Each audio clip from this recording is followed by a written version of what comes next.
Good afternoon, and thank you all for joining us for this Committee of the Whole of the Tennessee Public Charter School Commission. Today we have with us representatives of the school system here in Memphis, Shelby County. We also have parents, we have teachers, principals, and students to help us get a much more of a larger insight into the charter schools here in West Tennessee, and to help us learn today. I'm still learning, and really appreciate y'all being with us. Let me just share with commissioners, there will be a question and answer period, and just keep in mind that when we are here in Memphis, Shelby County, we do have some schools that will be coming before us in October. So if we have questions about the school district, we probably ought to keep them fairly general and fairly broad. So with that, Megan, I'll turn it over to you.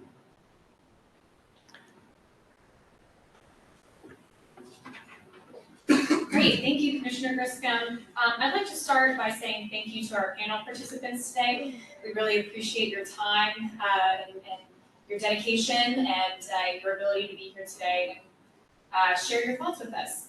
But first, I'd like to go ahead and recognize Brittany Monda, who is going to give us a quick presentation on the Memphis Charter School landscape. She is the Assistant Superintendent of Memphis Shelby County Schools, Office of Charter Schools. And Brittany, I'll go ahead and just turn it over to you. All right, thank you. Is there a clicker or just? All right, well, thanks for having me this afternoon. Once again, my name is Brittany Monda. I'm the Assistant Superintendent of Charter Schools with Memphis Shelby County. And so today I'm going to kind of do a by the numbers look to give an overview of what charter schools in Memphis look like right now and where we kind of fall within the state. So in the state, there's about 112 charter schools. I know that we're kind of finishing up some application processes right now, so that number may be growing. And in Memphis, we have 63% of those charters. So we know that in this corner of West Tennessee, we have 63% of the schools from the state perspective. And in Memphis specifically, we have 3 authorizers and serve 71 charter schools. So 63% of charter schools in Tennessee with 71 schools here in Memphis. The 3 authorizers that we have are the Tennessee Public Charter School Commission, as you all are aware. We have Memphis Shelby County Schools and we have the Achievement School District.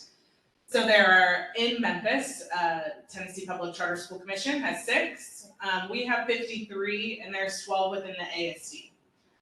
So, as the Assistant Superintendent for Memphis Shelby County, we are serving the majority of charter schools here in Memphis as one of the main authorizers. But we also have some of our supporting authorizers here from an overall look.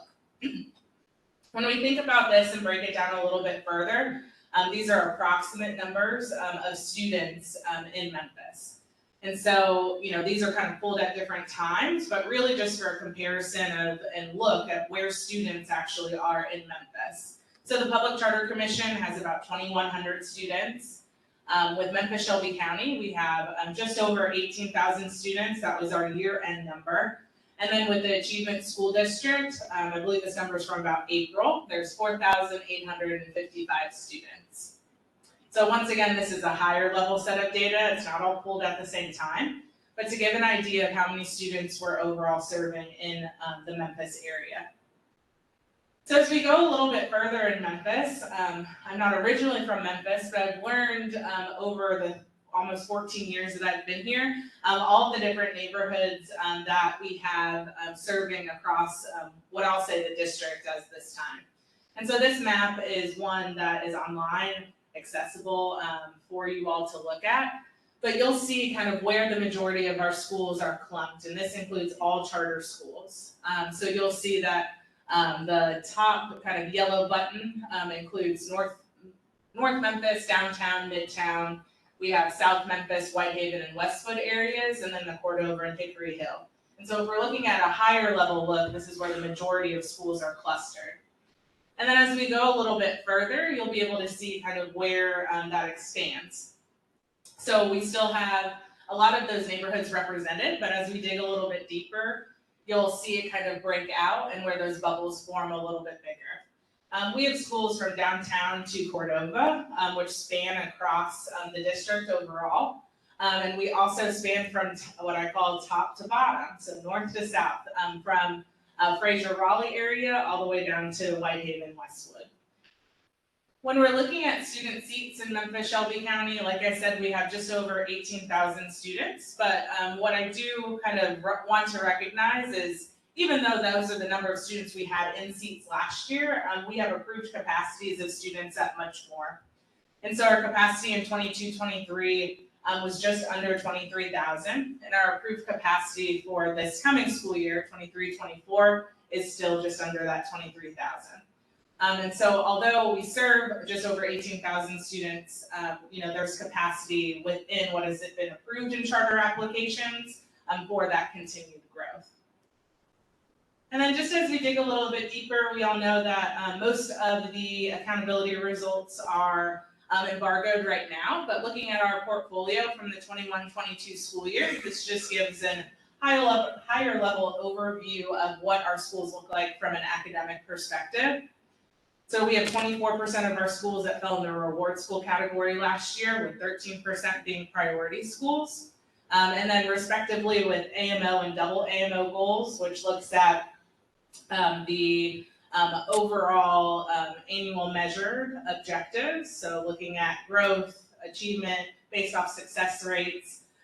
We have 50% of schools that met their AMO goals and then 15 that met their double AMO. And 22% of those schools last year met the district average. And so this is what we use locally as some of our goals and what we're measuring our schools against as a part of our performance frameworks, so that we can continue to create internal goals of where we want our schools to be long term. We have some really great schools within our portfolio. We have some great colleagues just across the Memphis Shelby County area or district span. And although they might not be within, under Memphis Shelby County schools, we all still work together as authorizers because ultimately our students are Memphis students. And there are times where we might have a student transition from one school to another, even if they're still within Memphis, they're changing districts. And so it's really important for us just to kind of show what our landscape looks like overall, because charters have a really big footprint in Memphis. So once again, 63% of those schools, of charter schools, are in Memphis in Tennessee. And so that number is, growing. And we appreciate just being able to show this overall kind of map look so that you all could get a better and higher level understanding of where our schools are and how we work together as part of this charter work. Thank you. Great. Thank you, Brittany, for your presentation. We are now going to turn it over to our panel of stakeholders. So today we have representatives from all of our Memphis Commission schools. So that includes Libertas School of Memphis, Cornerstone Prep Denver, Lester Prep, Bluff City High School, and Promise Academy Spring Hill. So at this time, I'm going to ask the participants to go ahead and introduce yourselves. So we'll start at this end. So if you just go ahead and share your name, your school, and your affiliation with the school. My name is Alicia McNeil, and I am. You're good. Sorry. Alicia McNeil. I am at Promise Academy Spring Hill, and I'm a kindergarten teacher. Good afternoon, Vanessa Brown, Libertas School of Memphis, a Montessori school, and I am a founding parent and grandparent now. And I'm Chad Everett. I'm the principal at Bluff City High School. My name is Jamaya Gray. I'm a student at Bluff City High School. Hi, my name is Elisha Gibson, and I am a student at Lester Prep, and I am student council, cheerleader, and performing arts. My favorite thing to do in performing arts is sing. Hi, my name is Allison Perkins. I am a 5th grade math teacher at Cornerstone Prep Denver. Great, thank you. And we'll just keep the mic there just in case I think it helps with this room. Going forward, we just pass the mic in between. When you're ready to speak, just signal if you want the mic. Great. Well, I have a couple questions to start us off today, and then I'll go ahead and turn it over to you, commissioners, to ask any questions that you would like of the panel. So our first question today is, given that you are sitting in front of the commissioners of the Tennessee Public Charter School Commission, what would you like them to know about your charter school?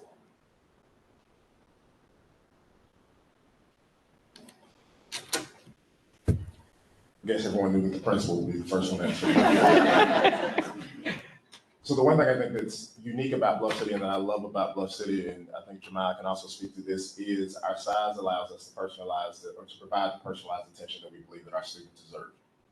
One of the things I think about charters across the city of Memphis, and in particular ours in the community of Hickory Hill, when we think about historically underserved communities and actually being able to go in and move the needle academically, what we recognize is that building capacity and service capacity are not the same. And so when you think about meeting students' needs as it relates to resources and finance, I can say that my building can accommodate this number of seats, but can I adequately serve that number of seats or that number of students inside my building? And so one of the things that I love about us is that the size and the layout of the campus actually allows us to meet the needs of the students. And one of the things that I tell students is there's no hiding at Bluff City, Jemiah knows it. That from one end of the campus to the other, we believe in what we call magnified impact. And so our small size allows us to, again, meet students where they are, know them individually, know their families, meet them in car rider line like all schools. And so that's the one thing I love about Bluff City, is their small size and the way we meet students' needs because of that. I can talk about Libertas all day. What I want you to know about Libertas is that the students are key in our school. I'm so proud of the teachers that we have hired because they understand. They come in and we have this slogan, it's wonder, work, and love.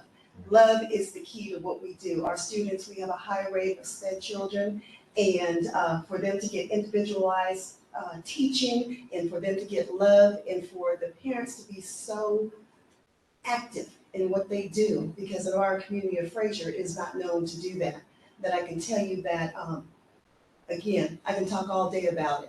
When we founded the school, the key was to make sure that everyone got what they needed. And when they leave, they get more than what they needed. And that's also with the parents, wraparound services. The office is not an office for students. I love sitting next to him and listening to him. The office is not an office for students, it's an office for the community. So if you need something, come on in. And that's what Libertas does.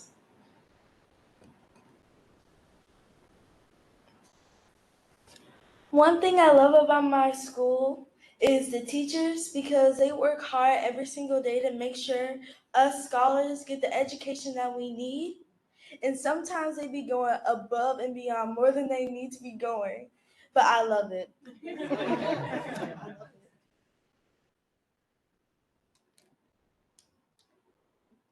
Great. So I'll move into my next question, which is kind of similar to the question I just asked. But what is your favorite thing about your charter school, and why is it your favorite thing? You can go first. The favorite thing I love about, the thing I love most about Bluff City will be the staff. I'm very close, like with the. I'm so sorry, y'all. I'm very close with the staff around the school. Like they make sure you got everything you need. Like Mr. Everett, he real funny. You're real chill principal. Like, but if you need something, he gonna help you. He stand 10 toes down about whatever he say. I love Miss Torres. She's back there. She's the office coordinator, I would say, right? And she, like, if you need anything, she will give you what you want. You know, if you need like community service hours, she will help you get that. And I really love like all APs, but most staff too. And that's it.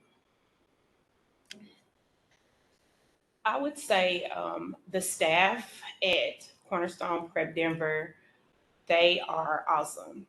We have one of the highest rates of our staff staying at the school. And a part of that is because we all come in with the same work ethic, that we're going to do whatever needs to be done to make sure that our students have the best quality education possible, and going above and beyond to do what needs to be done to help them meet those academic goals. So we're all about working as a team, and we're all about doing whatever is necessary so that our students can meet those academic goals.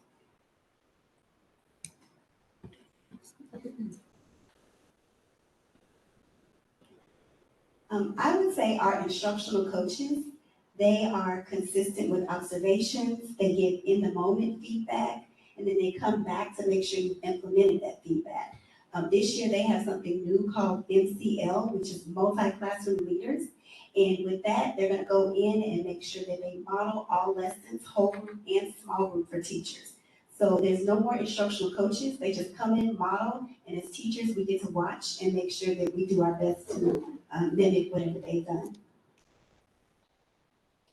And I would say our attachment village, and that is the area where when our students need to be redirected. We have a low rate of suspensions, we don't believe in that. So they go into the attachment village with a group of fine young men and women that sit, calm them down, and continue instruction. And then from there, they can go back to class. And I think that is probably the elite area in our school. For me, it's gotta be teachers. I love my teachers, and most days they love me, or at least like me. Miss Reed is one of them that I highlight. Miss Reed came out of retirement to go back into the classroom, and I'll never forget some of the conversations we had across you. She said, "Mr. Everett, I don't know what you got me into," but she called me yesterday evening, where I called her, and she said, "Mr. Everett, I'm so glad I did." And so that's my favorite thing to see on our campus: new teachers and veteran teachers coming together alongside. So we have another teacher who will retire retire before the year is over. And one of the things that our veterans always say, we want to make sure the pipeline is strong as we're stepping out. We want to make sure that our legacy is taken care of, and those who are coming in to do this work, that we're able to leave that behind. But still, working to get better every day. Every time the results come out and illuminate, Ms. Reed's first teacher come running down the hallway with it in her hand. Mr. Everett, you got to see my results now. And so I just love our teachers in the way that they show up each and every day to do the work for students. Another thing that I love about my school is the principals. Yes, Miss Tate and Miss Parson. They make sure I have everything I need. And when I'm having like a bad day or a personal problem I can't tell the teachers, they come right away and tell me that it's okay, I got this. And I go right on back and I say thank you. And I love y'all. If y'all watching, I love you. That's great. Okay, last question from me, and then I'll turn it over to commissioners for questions. This might be a little tougher question, but what do you think is the greatest challenge facing your charter school right now? I would say our greatest challenge would be consistent attendance. Unfortunately, within the area that we teach, we have families that face different challenges. So in order to change that and increase attendance, we've developed different initiatives to make sure that the students are there. And also just to promote them to come to school, whether that be Friday celebrations or our fall festival.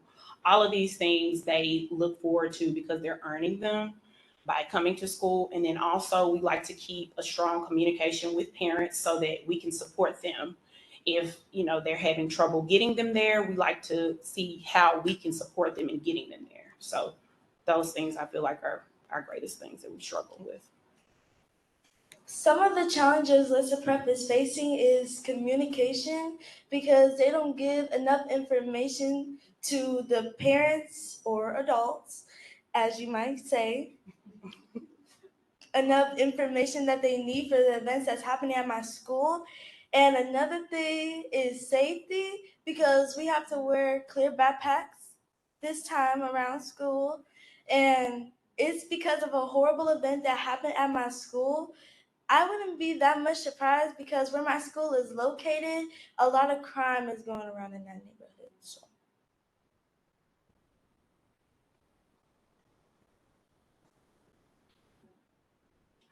So a couple of things I would say, you call it long COVID. And it's not just something that exists in the lungs. So when we think about teacher pipeline and the strength of that pipeline and what's happening, we understand that undergraduate and graduate programs are doing all that they can to prepare teacher candidates, but even those that enter the building, the realities of entering into a building, into the profession, we want to say post-COVID, right? It's setting, ensuring that each and every day we're coaching them so that then they have longevity in the profession. So they don't begin to question it and feel supported. And I also think coming out and supporting students' social emotional needs. We recognize, or I think we recognize coming back into buildings, the large role that schools played in some of those mile markers in students' lives and ensuring that they were equipped with those skills. And so equipping teachers with the skills that they can work with students who become dysregulated. And then as a campus, knowing how to respond. Well, I love what you said about the attachment zone, I think you called it. But supporting teachers with both the information and the skill set to support students in their social emotional regulation. I think those big things as a campus leader right now.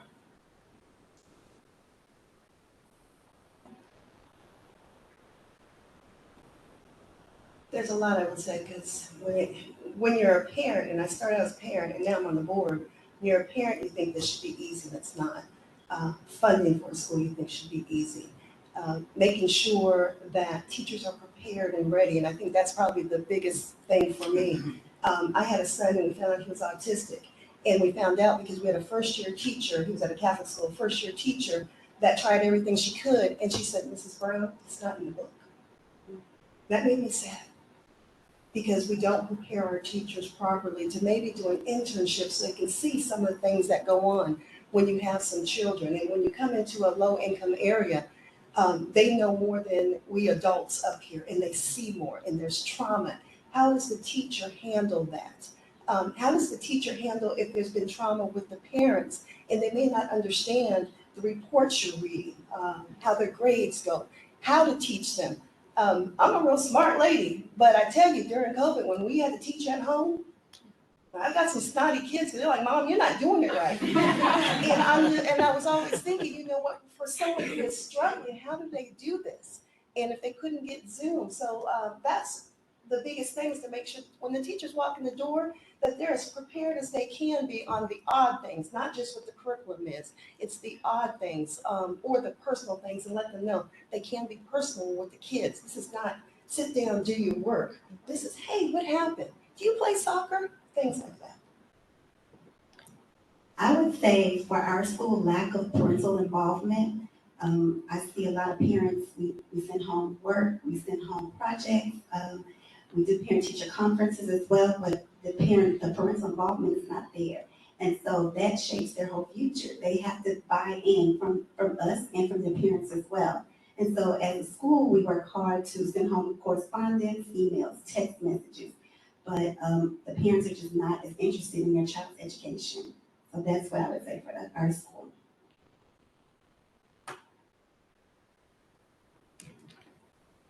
Great, thank you all.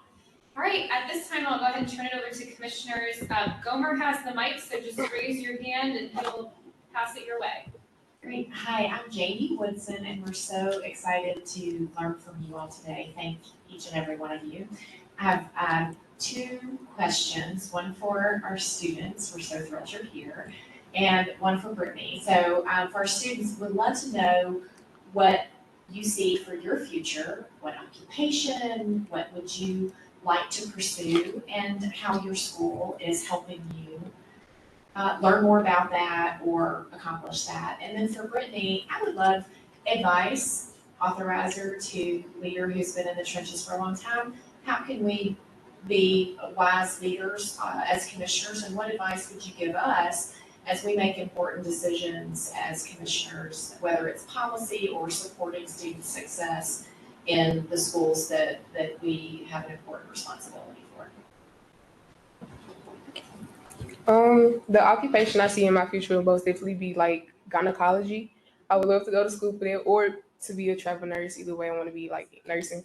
My school is helping me achieve that because, of course, you know, science, there's a lot of science. And so the teachers, I must definitely say, if I got any questions or if I have any outside questions about, say, if it's anatomy, you know, anything they got to do with the body, they'll answer it for me.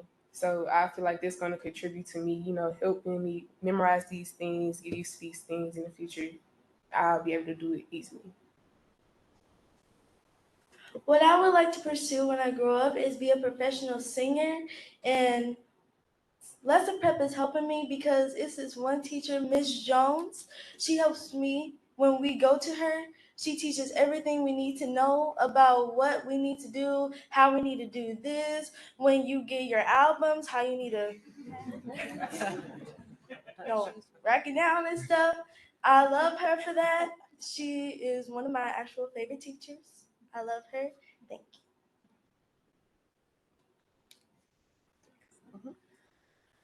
It's always very hard to speak after students at any point. No, it's okay. Especially well-spoken students at that. So I think it's always an interesting question. A few things. Well, one, I want to say I know that you have a great staff that really looks into all components of anything that kind of is put forward, no matter what the process is, which there's a lot of processes that come through and pass their desks, as I know as an authorizer. But I think the one thing that I would say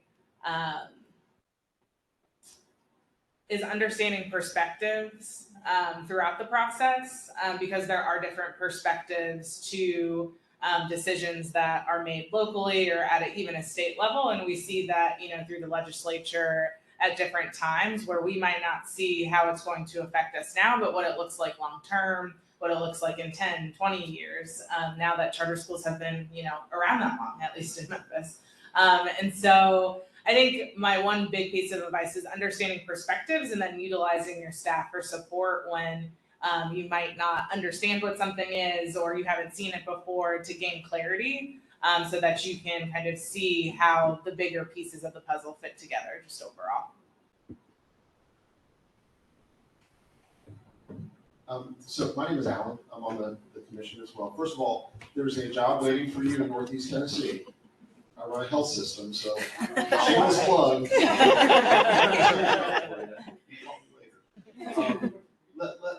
Couple of questions. First, a comment.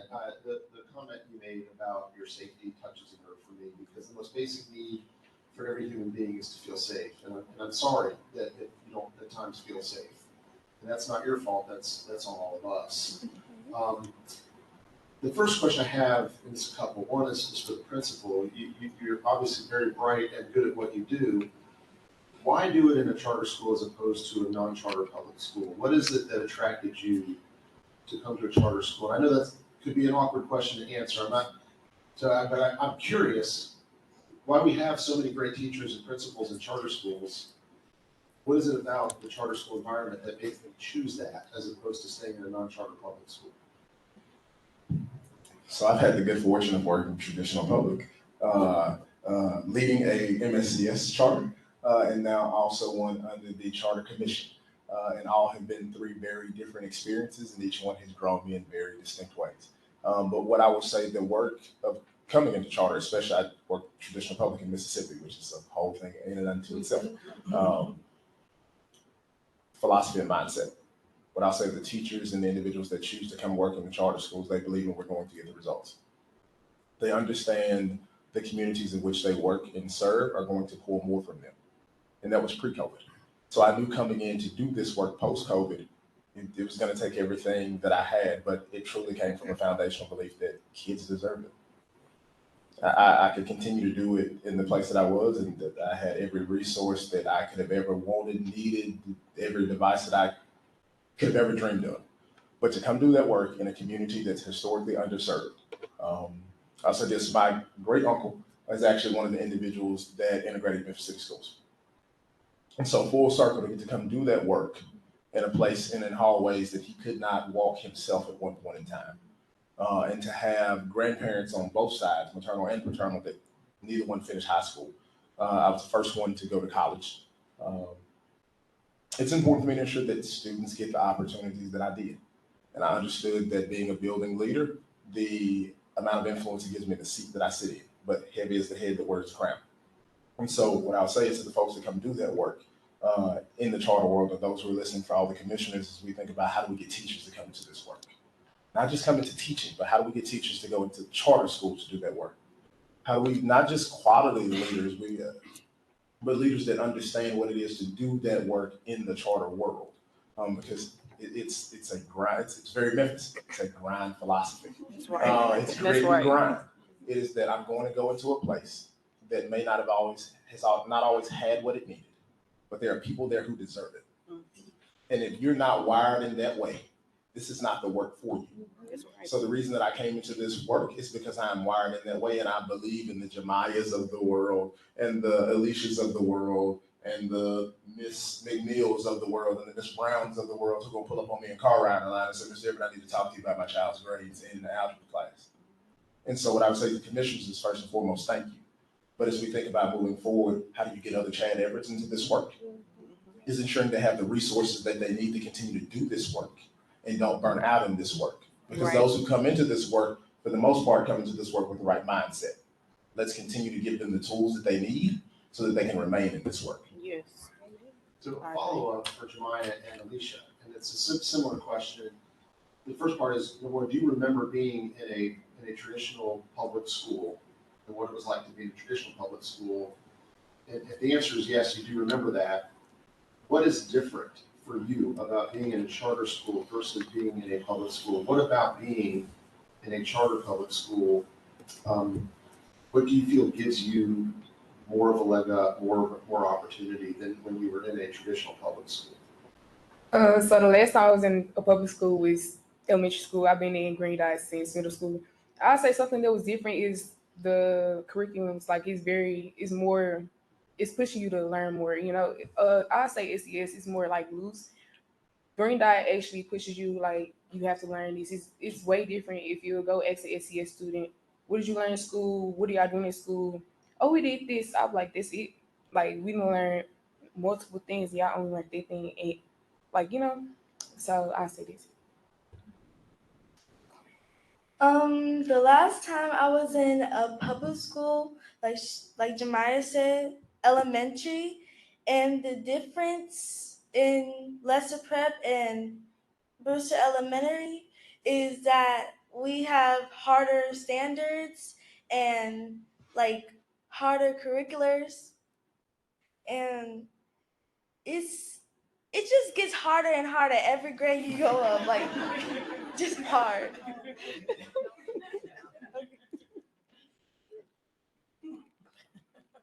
I'm Eddie Smith with the commission. I'm going to ask, I've got a question for the two students. It will dovetail into a question for the administrators on the panel. So I'm going to give you all a chance to think about it because it's going to take a second. So think about your peer students. One of the things that was mentioned is that attendance is one of the greatest factors. What is something that either we could do, your school could do, or the system as a whole could do to encourage and incentivize students wanting to be your peers that you know of that aren't coming to school? What would help them want to be in school? To the administrators up here, if budgets were not a constraint, what is something that could help you all in reaching out into your community to get more parental involvement? Something that would help make that less of an adversarial thing. And then I'm going to ask Brittany first. I'm going to let her go first with this question so that she's not have to follow the students. So let's think, 10 years that charter schools have been in existence. And I think Shelby County is a great example for the rest of the state because as we're seeing, a lot of school districts haven't thought about what the application process looks like. So what is some advice you could give from from Shelby County Schools' perspective of what they need to be looking at and preparing as possible charter applications come into their community so that they're prepared on the front end in looking at those? I appreciate going first. Charter application processes are it's long.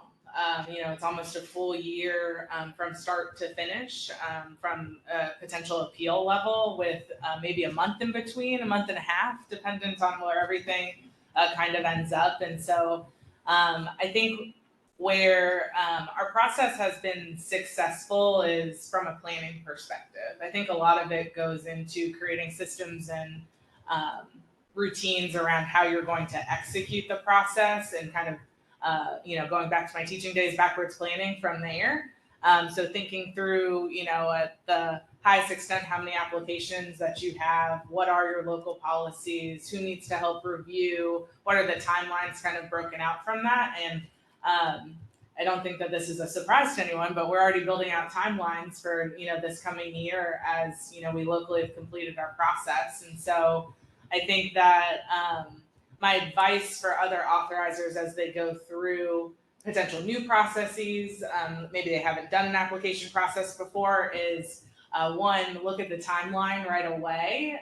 So even if you don't have an application or one pending, that you already have a plan of, if one comes to me, what I need to do right away.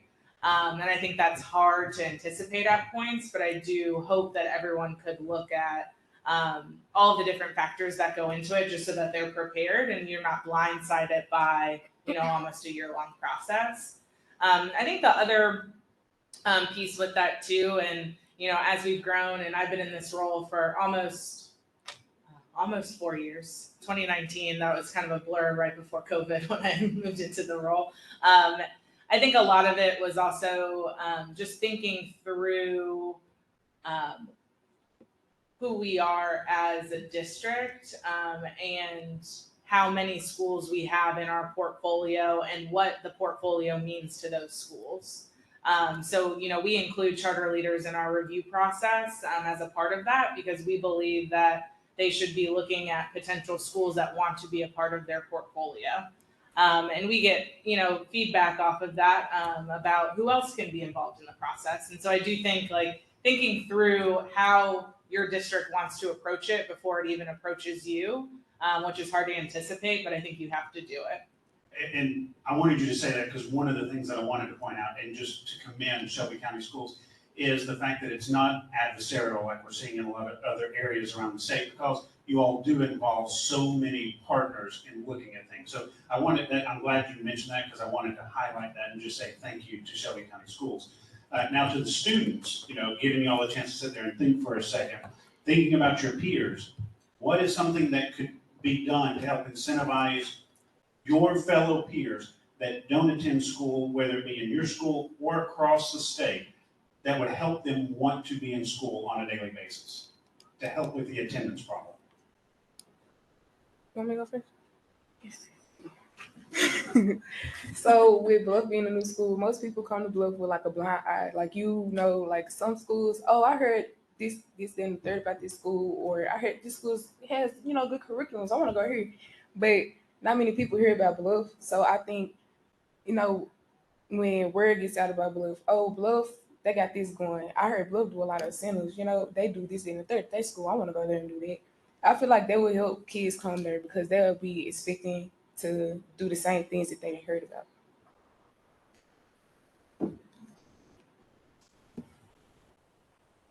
I think what would help with their attendance is that most students don't come because they think it's boring and stuff, but it's actually really not. They have a lot of stuff that they could do that could occupy their time, where they would come in attendance. So I think that would help them too.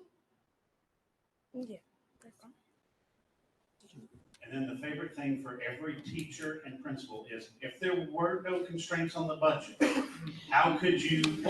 what is something you could do to help facilitate stronger partnerships between the school and the parents, that we might not either A, currently be doing, or B, that no one's really thought of, that we might need to, we could go to the General Assembly, we could go to the local school and say, here's some funding that could help in this way. So first I wanted to touch on your initial question about what are some things that possibly could be done to improve attendance. So I always teach my students that whenever you want to change something, look within yourself and see what is it that you can do. So as an educator, I like to take accountability and see, especially for the students that I teach, what is it that I can do to change my environment to make sure they want to come. So I think that's important. That's one of the first things that needs to be done as an educator. Look at what we can do to make sure the children are wanting to come every day.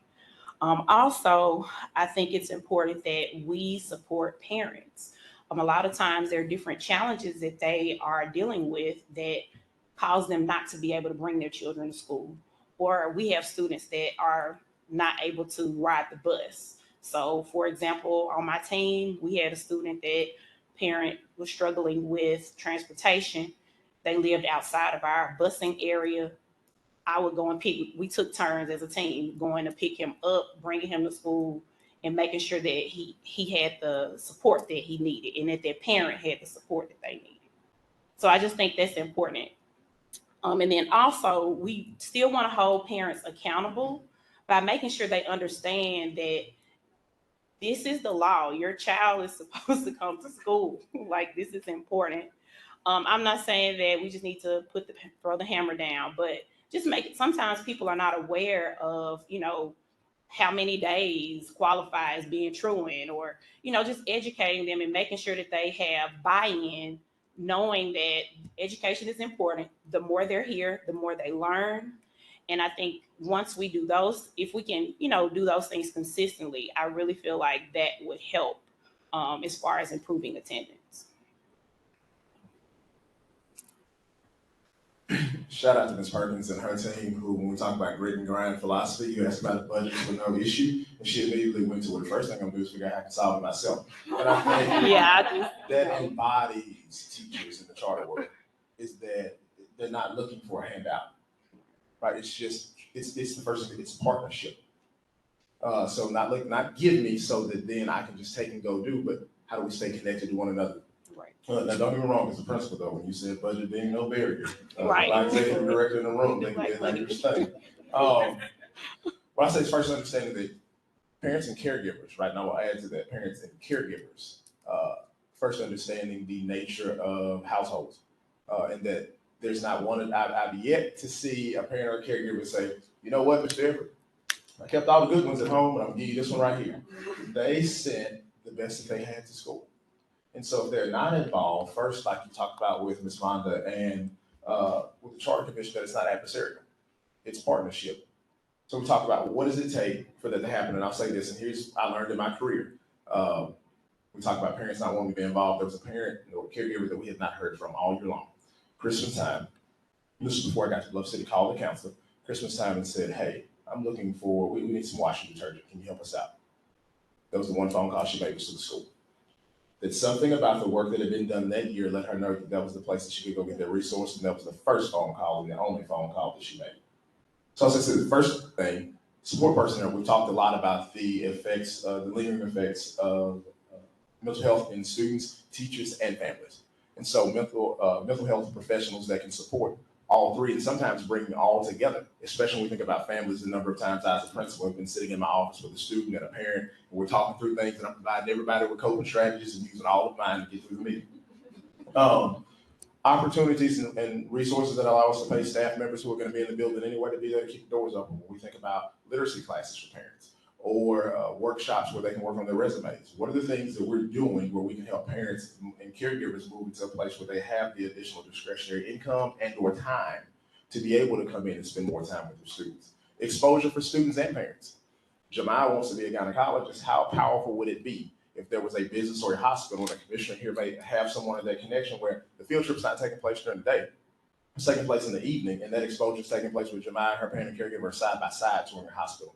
How powerful is that? So then the next time the school calls and says, hey, Jamal needs this, or we want to go do this. Well, I was right next to Jamal, and I was just excited to be in the OR looking down just as she was. And it's one of those things we think about cost. A field trip is going to happen no matter what. But what does it look like for partners to start to come to schools and say, what can I do to help you overcome this barrier that may not cost you anything else, but the relationship that I have somewhere may open up a door or pathway for you to do that. And then, quite frankly, material barriers. The number of times students don't come to school because they haven't had a haircut. And I can say as a principal, as an assistant principal, I had washed hair and cut hair in my office. I'm sure the teachers sitting on here paid for haircuts and braided. My counselor has laid a number of edges in her day. But that being said, those things are real to our students. Right, that idea of being able to walk into the school with dignity and your head up.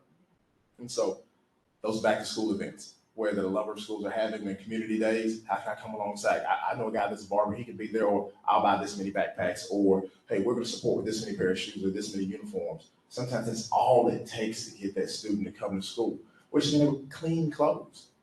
Like sometimes we overlook the privilege of having a washer or a dryer in our own home. So the number of times that we talk to a student when they come back, it's like, or uniform violation. Jamal knows it's my favorite. I said, Mr. Everett, I'm just gonna tell you, it was in the dryer. Or, hey, we have to go to laundromat days are this day of the week. And for me, it's fine. You can go, you're just gonna put a uniform on, which you can get your polo that you're gonna put on.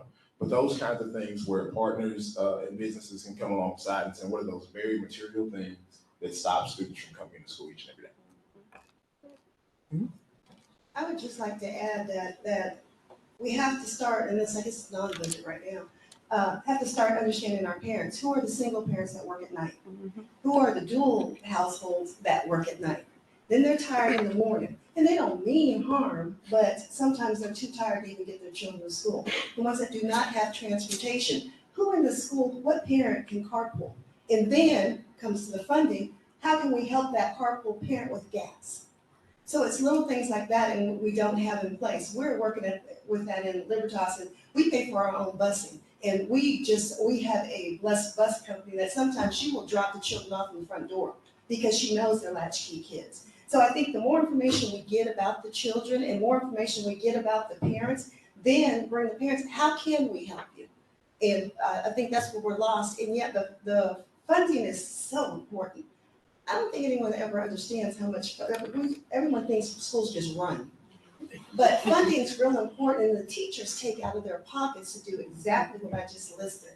And if we could get funding where the school could have a source and it would not be out of the teachers' pockets, so the teachers can focus on loving and teaching the children, I think that would help. I could, before, just on that, one of the things that the state did do, and it went into effect this past January, is the relative care program. You all probably heard that. You might want to reach out to them because a lot of those agencies that are doing that have funding to help with transportation for students through DCS, because we're trying to keep those kids out of foster care that may be living. So there's an option there that can help with some of that, just so you know that they do have that ability through DCS to pay for some of that, to relieve that off the burden of the teacher that may be paying for it out of their pocket now. So Commissioner Carter, this has been a great discussion. You get the last question. Sure. Would you like to go again? Nope. Possible. I just wanted to finish that since they mentioned it. First of all, I want to say thank you to all of you, because at the end of the day, it's critical that we, as commissioners, listen to the voice of our customers.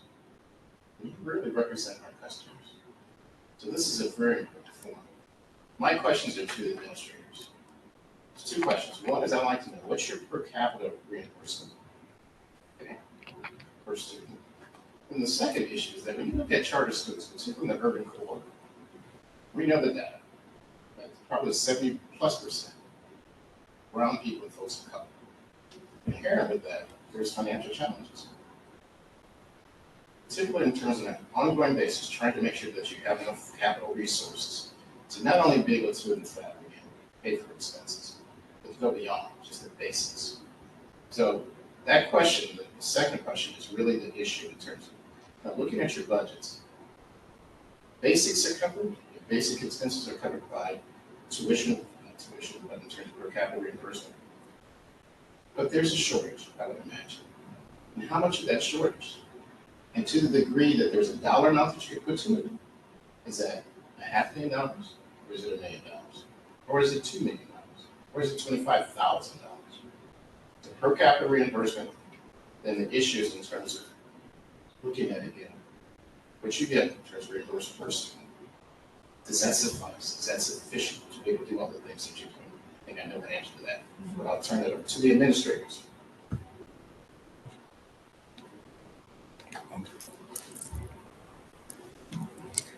Oh, well,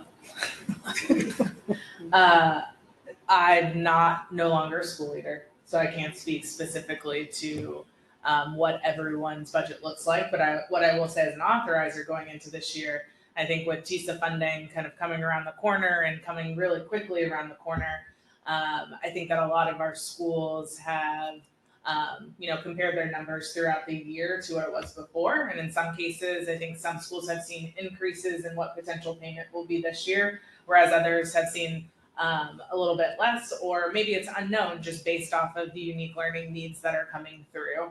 I think dependent on the school that you speak with, it's going to depend on what they're utilizing funds for, what additional grants they may have, what additional funding sources they have. So I can't speak specifically to that since that's within the school. But I do know that a lot of my leaders at least are excited about TISA funding and just what it looks like, especially with the ESSER funding clips. Although I can't speak for my leaders, I also would say that, you know, everyone has an additional program that they always want to add or could add, and so it really depends. But I think that TISA coming around the corner is going to be exciting for people to see what this looks like just long term based off of unique learning needs and all of that put together in one. I guess nationwide, New York gets $20,000+, Florida 23,000. What do you folks get per student? So I'm actually looking at my latest, so I was putting up my budget on my phone as you were saying, so I can give you the specific number. Here's what I'll say as I pulled it up, a principal multitasking, a shocker there. So we were excited to see a slight increase with the switch to TISA from BEP. And I think there were some conversations about when we look at SNAP benefits and really being able to identify students who are economically disadvantaged and informed of what is truly equitable in terms of what we do. I'm not a person to sit in front of someone and throw out a number just to throw out a number. What I'll say not to prolong the meeting, because as you all can tell, I love to talk. So what I will do is I will pull up and give you the specific number for each student at Bluff City High School, but here's what I will say with that number. If we don't get the portion of the formula right, is for how we classify economically disadvantaged, or what we're using as the metric to classify that if we think about the deficit or the gap, there's no way we can ever cover that in the formula if we don't get that right.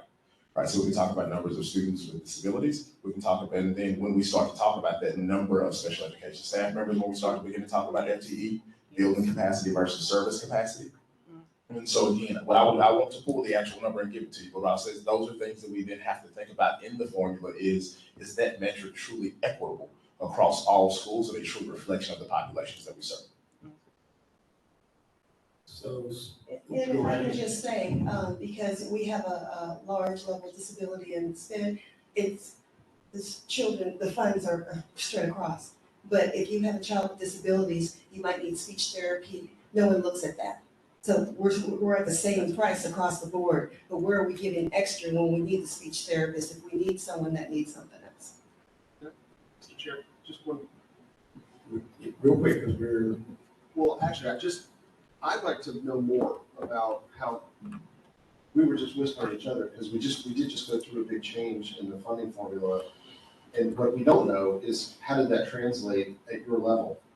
Did you get more money? Because you should have got more money for, depending on the number of kids that you have that have certain disabilities. Certainly, so I would like to know more about that from our staff. Thank you, Alan. So speaking with the commissioners, let me thank each of you today for being with us.